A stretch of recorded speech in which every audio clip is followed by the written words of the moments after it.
കോഴിക്കോട് വടകരയിൽ വാഹനാപകടത്തിൽ കാർ യാത്രികരായ 4 പേർക്ക് ദാരുണാന്ത്യം. ഗുരുതരമായി പരിക്കേറ്റ 2 പേർ ചികിത്സയിലാണ്. കാർ വെട്ടിപ്പൊളിച്ചാണ് ആളുകളെ പുറത്തെടുത്തത്.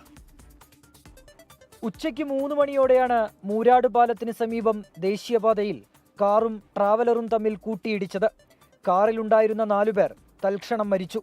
അങ്ങനെ റോങ് ആയിട്ട് വന്ന ഒരു എർട്ടിക്കയും ഇവിടുന്ന് ഒരു ട്രാവലറും തമ്മിലുള്ള ഒരു ഇടിയാണ്. ഇങ്ങേപ്പുറത്തെ എർട്ടിക്ക തെറ്റായ ദിശയിലാണ് വന്നത്. അതെല്ലാവർക്കും ബോധ്യമുള്ള കാര്യമാണ്. വണ്ടിയൊക്കെ പറിച്ചെടുത്തതാണ്. അത്രയും ഇതായിട്ടുണ്ട്. ട്രാവലറെല്ലാം സീറ്റൊക്കെ തെറിച്ച് ആളൊക്കെ പുറത്തേക്ക് തെറിച്ച് വീണ് പോയിട്ടുണ്ട്. മലബാറിൽ കല്യാണം കഴിഞ്ഞായി ബന്ധപ്പെട്ടുകൊണ്ട് ഒരു വിരുന്നുണ്ടാവും. അപ്പോൾ സെലക്റ്റീവായിട്ടുള്ള ആൾക്കാരാണ് പോകുന്ന 6 പേര്. റിസപ്ഷൻ 2 ദിവസം കഴിഞ്ഞിട്ടാണ്. അങ്ങനെയാണ് അവരെ ബന്ധുക്കളിൽ നിന്നും മനസ്സിലാക്കാൻ കഴിഞ്ഞത്.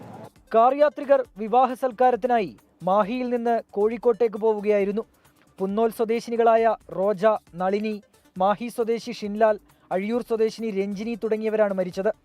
മൃതദേഹം വടകര ജില്ലാ ആശുപത്രി മോർച്ചറിയിലേക്ക് മാറ്റി.